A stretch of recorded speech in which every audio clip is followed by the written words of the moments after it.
दीपावली पर माता लक्ष्मी का ये प्रिय फल घर जरूर लाएं। माता लक्ष्मी, धनतेरस और दीपावली की इस वीडियो को जो भी व्यक्ति सच्चे हृदय से लाइक करे, चैनल को सब्सक्राइब करे, उस व्यक्ति के जीवन से तत्काल गरीबों को मिटा देना। जी हाँ दोस्तों, गरीबी को मिटा देना। जय माता लक्ष्मी। धनतेरस और दिवाली की साफ सफाई तो हर एक व्यक्ति करता है, समय चाहे कोई भी हो, लेकिन साफ सफाई तो बच्चे की जाती है। दीपावली की सफाई करते समय चाहे आप मर जाना, लेकिन यह 3 चीज भूलकर भी कभी भी गलती से बाहर मत करना। साफ सफाई करते समय गलती से भी इस पर झाड़ू भी नहीं लगानी चाहिए, नहीं तो माता लक्ष्मी भी उल्टे पांव आकर के घर से वापस लौट जाएंगी। दोस्तों, दीपावली के दिन हर व्यक्ति अपने घर में माता लक्ष्मी का निवास स्थान और उनके आगमन के लिए तैयारी करता है, लेकिन अगर आपने कुछ गलतियों को कर दिया तो माता लक्ष्मी आपके घर में बिल्कुल भी प्रवेश नहीं कर पाएंगी। दोस्तों, आपको बता दें कि एक बार हमने भी ऐसे ही दीपावली पर कुछ गलतियां कर दी थी, जिस वजह से हमें बहुत सारी परेशानियों को झेलना पड़ा था। हमारे सामने बहुत सारी दिक्कतें आ गई थी, लेकिन अब माता रानी की कृपा से हमारे जीवन में सब कुछ ठीक चल रहा है। इसलिए हम आपको बता रहे हैं कि आप ऐसी गलती भूल कर भी ना करें जो हमने की थी। दोस्तों, दीपावली का महापर्व बहुत ही खूबसूरत और मंगलकारी माना जाता है। धनतेरस और दीपावली के पूरे 3 दिन गंगा जल की एक एक बूंद की तरह बहुत ही ज्यादा पवित्र होते हैं। निषेध का महापर्व भी कहा जाता है। धन को आकर्षित करने वाला त्योहार दीपावली और धनतेरस को माना जाता है। दोस्तों, दीपावली का त्योहार जो है हिंदू धर्म में सबसे बड़ी सौगात लेकर आता है। आपको बता दें कि इस बार धनतेरस पर बहुत ही ज्यादा महान दुर्लभ सहयोग बन रहा है। धन के देवता आपकी झोली को खुशियों से भर देंगे। दोस्तों, जब हम किसी को बधाई देने के लिए जाते हैं तो कहते हैं धनतेरस की हार्दिक शुभकामनाएं, दीपावली की सभी को हार्दिक शुभकामनाएं। तो आप भी सच्चे हृदय से कमेंट बॉक्स में जरूर लिख दीजिएगा, जय माता लक्ष्मी, हैप्पी दिवाली। दोस्तों, आप सभी को तो पता है जीवन में खुशी का आगमन तभी होता है जब हम अपनी खुशी को दूसरों से बांटते हैं और सुख होता है, इसलिए खुशी बनते रहे। दोस्तों, दीपावली और धनतेरस की सफाई करते समय वह ऐसी कौन सी 5 चीज है जिन्हें भूलकर भी किसी भी व्यक्ति को अपने घर से नहीं फेंकना चाहिए। धन की देवी माता लक्ष्मी कभी भी प्रवेश नहीं करेंगे और आपको धन की प्राप्ति कभी भी नहीं हो पाएगी। दोस्तों, धनतेरस और दीपावली के साफ सफाई करते समय हम अपने घर में झाड़ू तो अवश्य ही लगाते हैं, पहुंच भी आवश्यक लगाते हैं, और मकड़ी के या फिर किसी भी जानवर पक्षी पशु के जाले होते हैं उनको भी अपने घर से साफ अवश्य ही करते हैं। धूल मिट्टी अपने घर से साफ करते हैं, लेकिन क्या कभी आपने ऐसा सोचा है कि साफ सफाई करते समय तुलसी का पौधा, सूखी तुलसी, यह पेड़ पौधे आदि साफ सफाई करते समय बाहर कभी भी नहीं फेंकने चाहिए, वरना आपका पूरा घर नष्ट हो जाएगा। इस समय भगवान धन्वंतरी हर वृक्ष में वास करते हैं और दीपावली के दिन माता लक्ष्मी भी हर वृक्ष में वास करती हैं। खासकर धनतेरस और दीपावली पर समस्त ब्रह्मांड के वर्षों में तुलसी में, पीपल में, जितने भी पेड़ पौधे हैं सब में माता लक्ष्मी और भगवान नारायण, भगवान धन्वंतरी का बड़े ही आसानी से निवास हो जाता है। खासकर वर्षों में पौधों में, प्लांट में वास करते हैं और उनमें ही विश्राम करते हैं। अक्सर घर में पौधे सूख जाते हैं, गमले में पौधे सूख जाते हैं तो वह बाहर कर देते हैं और किसी दिन बाहर करें, लेकिन धनतेरस के दिन, दीपावली के दिन कभी भी पेड़ पौधों को अपने घर से बाहर नहीं करना चाहिए। यह एक बार अगर आपने गलती कर दी तो इस गलती का दुष्परिणाम आपको झेलना पड़ेगा। आपके घर में परेशानी छा जाएगी, घर में कंगाली की तरह पर आप पहुंच जाओगे, लेकिन बाद में आपका सब कुछ ठीक हो जाएगा। आप ऐसी गलती मत करना। आप हमारे मेंबर्स हैं, आप हमारी वीडियो को देखते हैं, तो हम नहीं चाहते कि आपके साथ कुछ गलत हो। दोस्तों, दीपावली पर माता लक्ष्मी को वृक्ष बहुत ही ज़्यादा प्रिय होते हैं और वृक्षों में माता लक्ष्मी वास करती हैं, विश्राम करती हैं। तो गलती से भी चाहे सुख वृक्ष हो, चाहे पौधे में कीड़े ही क्यों ना लगे हो, गमले में पेड़ सूख गए हो, फिर भी घर से बाहर करना बहुत बड़ा पाप माना जाता है। इस दिन भगवान धन्वंतरी, माता लक्ष्मी, भगवान है, घर घर आते हैं और घर में वास करते हैं और घर में पधारते हैं। तो आप धनतेरस, दीपावली पर उन्हें गलती से भी बाहर मत कर दीजिएगा। आप अगले दिन पेड़ पौधे बाहर कर सकते हैं या उससे पहले बाहर कर सकते हैं, लेकिन धनतेरस और दीपावली की साफ सफाई करते समय गलती से भी भूल कर भी बाहर मत करना। अगर इस वीडियो को देखने से पहले अपने अपने घर से इस वीडियो में आने से पहले बाहर कर दिया हो, उन चीज़ों को आप माता लक्ष्मी से, भगवान नारायण से और धन्वंतरी देव से क्षमा मांग लेना, सब कुछ ठीक हो जाएगा। दोस्तों, झाड़ू माता लक्ष्मी का बहुत ही बड़ा प्रतीक होती है। जो घर में धन आने का और जाने का दोनों का संतुलन बड़ी ही आसानी से बनाए रखती है। अक्सर हम धनतेरस या फिर दीपावली पर झाड़ू अपने घर में है तो लेकर आते हैं और इसका आगमन भी करते हैं, लेकिन चाहे कुछ भी हो जाए, साफ सफाई करते समय घर का पुराना झाड़ू ना ही कभी किसी को भूलकर भी देना चाहिए और ना ही घर से कभी भी फेंकना चाहिए। इसके लिए आप अलग से कोई दिन का चयन कर सकते हैं, लेकिन धनतेरस और दीपावली के दिन बिल्कुल भी ऐसा नहीं करें, वरना आपको इसके उल्टे परिणाम देखने को मिल जाएंगे। अब आप बर्बाद हो जाओगे, आप कंगाल हो जाओगे, आपको माता लक्ष्मी जी का श्राप लग जाएगा। ऐसी गलती भूल कर भी मत कीजिएगा। देखिए दोस्तों, इस समय धन की देवी माता लक्ष्मी घर में आती जाती रहती हैं, इसलिए कम से कम पुराना झाड़ू धनतेरस और दीपावली पर बिल्कुल भी बाहर नहीं करना चाहिए। दूसरी चीज है रुपया, पैसा, कोई सिक्का आज घर की सफाई करते समय आपको मिल जाए तो उसे संभाल कर रख लीजिएगा। गलती से भी उसे अपने घर से बाहर मत कीजिएगा, नहीं तो माता लक्ष्मी हमेशा हमेशा के लिए आपके घर का त्याग करके चली जाएंगी और आपका व्यापार, धन, जीवन सब कुछ धीरे धीरे बर्बाद हो जाएगा।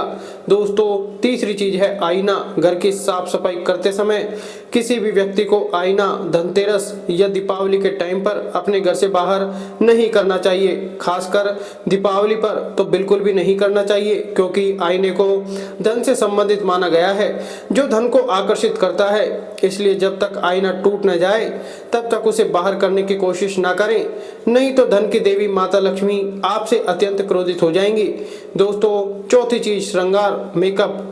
स्त्री का मेकअप कभी भी दीपावली के या धनतेरस पर बाहर नहीं करना चाहिए, अन्यथा आपके घर में माता लक्ष्मी हमेशा के लिए चल जाएंगी। घर की सफाई करते समय श्रृंगार, मेकअप आदि कभी भी बाहर नहीं करना चाहिए, नहीं तो आपको कंगाल होने में बिल्कुल भी देर नहीं लगेगी। कई लोग मेकअप आदि को साफ सफाई करते समय इधर उधर फेंक देते हैं, जो कि घोर पाप लगता है। इसमें साक्षात धन की देवी माता लक्ष्मी का ही निवास स्थान होता है, माता रानी का वास होता है। ऐसा आपको भूलकर भी नहीं करना है। पांचवी चीज है पीतल, तांबा, सोना, चांदी।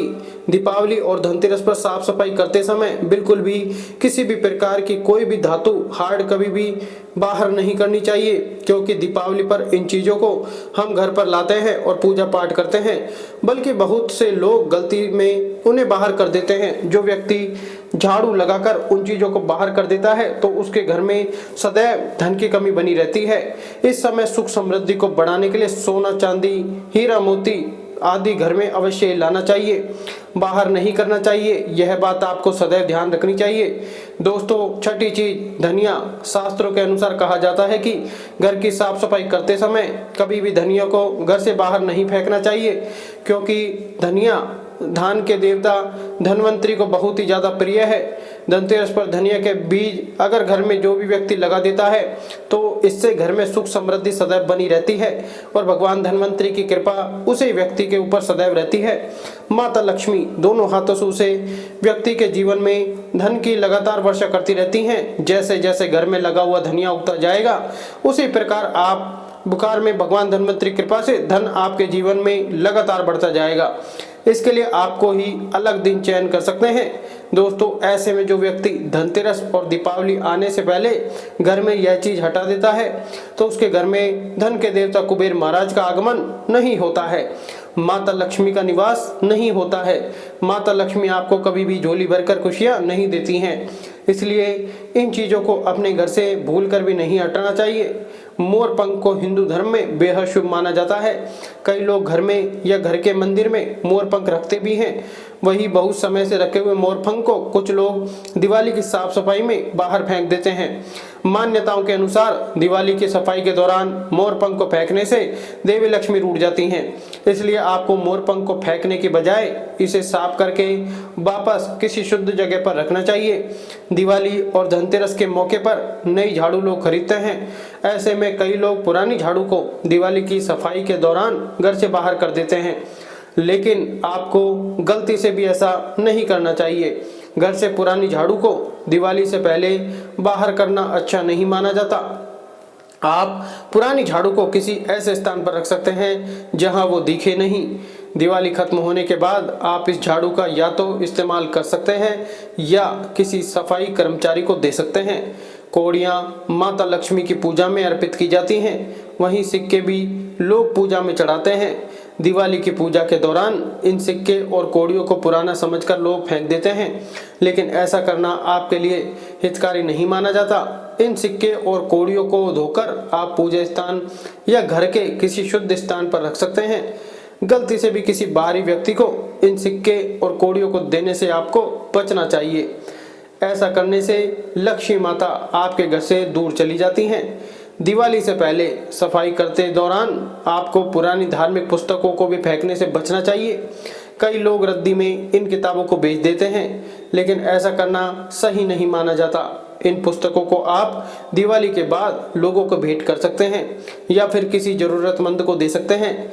अगर ऐसा भी न कर पाएं तो किसी पुस्तकालय आदि में देकर आप इन्हें आ सकते हैं। हिंदू धर्म में लाल रंग को बेहद शुभ माना जाता है, इसलिए लाल रंग के कपड़े फेंकने से आपको बचना चाहिए। खासकर पूजा स्थल में अगर कोई लाल कपड़ा लगा है, कोई चुनरी वहां है, तो उसे फेंकने से आपको बचना चाहिए। इन कपड़ों को धोकर आप दिवाली के बाद इनका फिर से इस्तेमाल कर सकते हैं। दिवाली के समय घर में कोई भी खंडित चीज नहीं रखनी चाहिए। खासकर अगर किसी के घर में कोई भी खंडित मूर्तियां पड़ी हैं तो उसे दिवाली से पहले घर से बाहर निकालें और पवित्र तालाब में विसर्जित कर दें या फिर किसी पवित्र पेड़ के नीचे रख दें। घर में खंडित मूर्तियों के होने से माता लक्ष्मी नाराज होती हैं। कई बार लोग अपने घरों में लोहे का कबाड़ भी जमा कर देते हैं और उस कबाड़ में जंग भी लग जाता है।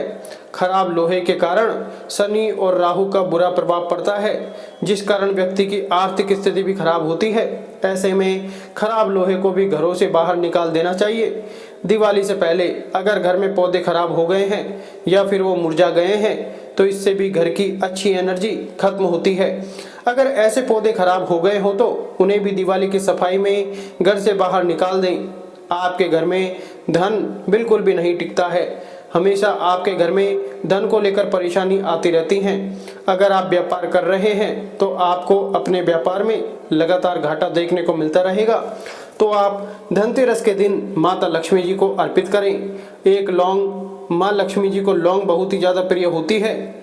अपने नवरात्रि में माता रानी के पूजन में लौंग का इस्तेमाल तो अवश्य ही किया होगा, क्योंकि बिना लौंग के माता रानी की पूजा संपन्न नहीं मानी जाती है। माता रानी को लौंग अर्पित करने से हमारे घर का नकारात्मक माहौल पूरी तरह से नष्ट हो जाता है। घर के सदस्य आपस में छोटी छोटी बात पर लड़ाई झगड़ा बिल्कुल भी नहीं करते हैं। इस स्थिति में माँ लक्ष्मी जी को लौंग अर्पित करनी चाहिए। दोस्तों, मान्यताओं के अनुसार बताया जाता है कि धनतेरस के दिन माता लक्ष्मी जी को लौंग अर्पित करने से कभी भी हमारे धन में कोई कमी नहीं होती है और जीवन की कई तरह की समस्याओं से हमको मुक्ति मिल जाती है। इसके अलावा इससे घर में से नकारात्मक ऊर्जा भी दूर हो जाती है। इसलिए इस धनतेरस पर माता लक्ष्मी जी को लौंग आपको निश्चित ही अर्पित करनी है। ऐसा करने से व्यक्ति को अपनी समस्याओं से मुक्ति मिल जाती है। इसके अलावा इससे घर में से नकारात्मक ऊर्जा भी नष्ट हो जाती है। दोस्तों, आइए अब यह जानते हैं कि माता लक्ष्मी को लौंग अर्पित कैसे करनी है, यह उपाय कैसे करना है। दोस्तों, संध्या के समय आप एक लौंग का जोड़ा, यानी कि यूँ कहें कि 2 लौंग माता लक्ष्मी जी को अर्पित कर देनी है। ध्यान रखें कि लौंग पूरी तरह से सही होनी चाहिए, यानी कि लौंग कहीं से टूटी फूटी नहीं होनी चाहिए। लौंग बिना फूल की या बिना डंडी की नहीं होनी चाहिए। उसको अर्पित करने से आपको लाभ मिलेगा। दोस्तों, एक छोटी कटोरी में साबुत लौंग रख लेनी है। माता लक्ष्मी को अर्पित करने से पहले आप शुद्ध मन से और श्रद्धा के साथ महालक्ष्मी नमः मंत्र का जप करना चाहिए। इसके साथ फिर माता लक्ष्मी के सामने हाथ जोड़ करके अपनी समस्याओं को दूर करने के लिए उनसे बड़ी ही विनम्रता के साथ प्रार्थना करनी चाहिए। धनतेरस से लेकर दीपावली तक रोजाना संध्या के समय माता लक्ष्मी को 2 लौंग, 1 जोड़ा और शक्कर बतासे के साथ अर्पित करें। यह उपाय करने से माता लक्ष्मी जी आपसे अत्यंत प्रसन्न हो जाएंगे और उनके आशीर्वाद से आपके जीवन की सारी बाधाएं दूर हो जाएंगी। कई लोग धनतेरस पर स्टील की वस्तुएं और बर्तन खरीदने की परंपरा का पालन करते हैं। हालांकि धनतेरस पर स्टील नहीं खरीदना चाहिए। इसकी जगह आप तांबे या कांसे की वस्तुएं खरीद सकते हैं। ज्योतिष में धनतेरस का दिन अत्यंत पावन माना जा गया है, इसलिए लोग चाकू और कैंची जैसी नुकीली वस्तुएं खरीदने से बचना चाहिए। ऐसा माना जाता है कि ये चीजें परिवार के लिए दुर्भाग्य लाती हैं। धनतेरस पर खरीदा गया बर्तन घर पर खाली लेकर प्रवेश करने से बचना चाहिए। मान्यता है कि नकारात्मकता का प्रतीक है। इस दिन बर्तन में अनाज या जल भरकर प्रवेश करना चाहिए। धनतेरस पर खरीदारी की लिस्ट में सोना सबसे ऊपर है, लेकिन इसमें नकली सोने के आभूषण, सिक्के और अन्य सामान खरीदने से बचना चाहिए। दोस्तों, इस धनतेरस पर अगर आप चाहते हैं कि धन की देवी माता लक्ष्मी धनतेरस के शुभ अवसर पर आपके घर में दौड़ी चली आए, तो आप कमेंट बॉक्स में माता को बुला लेना और लिख देना, माता लक्ष्मी हम आपका स्वागत करते हैं। तो माता लक्ष्मी आपके घर में दौड़ी चली आएंगी। दिवाली पर लक्ष्मी माँ के पूजन के दौरान उनकी कई प्रिय वस्तु भी रखी जाती हैं। उन्हीं में से एक है गन्ना भी है। ऐसी मान्यता है कि महालक्ष्मी पूजन के दौरान 2 गन्ने की पूजा करने से लक्ष्मी माँ हमेशा के लिए घर में ही वास करती हैं, क्योंकि माँ लक्ष्मी को गन्ना सबसे प्रिय है। दीपावली पर गन्ने की पूजा इसलिए की जाती है क्योंकि माँ लक्ष्मी को गन्ना बहुत पसंद है। मान्यता है कि गन्ने की पूजा करने से माँ लक्ष्मी हमेशा के लिए घर में वास करती हैं। दीपावली पर माँ लक्ष्मी की पूजा में 2 गन्ने रखना शुभ माना जाता है। माँ लक्ष्मी की पूजा में गन्ने के रस से अभिषेक करना शुभ होता है। गन्ने को पूरी रात लक्ष्मी पूजन के अन्य सामग्री के साथ रखना चाहिए और अगले दिन इसे घर में परिवार के सबसे छोटे सदस्यों को भोजन के रूप में खिलाना चाहिए। हिंदू धर्म शास्त्र के अनुसार ऐसी मान्यता है कि महालक्ष्मी का एक रूप गजलक्ष्मी भी है और हाथी का गन्ना सबसे प्रिय फल होता है। इसलिए दीपावली के दिन गन्ने की पूजा की जाती है और गन्ने को प्रसाद के रूप में ग्रहण करना चाहिए। दीपावली पर लक्ष्मी के साथ भगवान श्री गणेश की भी पूजा शुभ मानी जाती है। भगवान गणेश को बुद्धि और विवेक के देवता के रूप में पूजा जाता है। दोस्तों, यह थी वह जानकारी जो दीपावली और धनतेरस से जुड़ी बहुत ही महत्वपूर्ण है। अगर आपने इस तरीके से दीपावली और धनतेरस को मनाया तो निश्चित ही आपको अपने जीवन में लाभ देखने को मिलेगा और आप अपने जीवन में तरक्की करोगे। तो दोस्तों, आज की वीडियो यहाँ तक के लिए बहुत है और इस वीडियो को बनाने में हमें बहुत समय लगा है। अगर आपको हमारी वीडियो अच्छी लगे तो वीडियो को लाइक करके, चैनल को सब्सक्राइब करके पास वाली बेल आइकन को जरूर दबा दीजिएगा। धन्यवाद।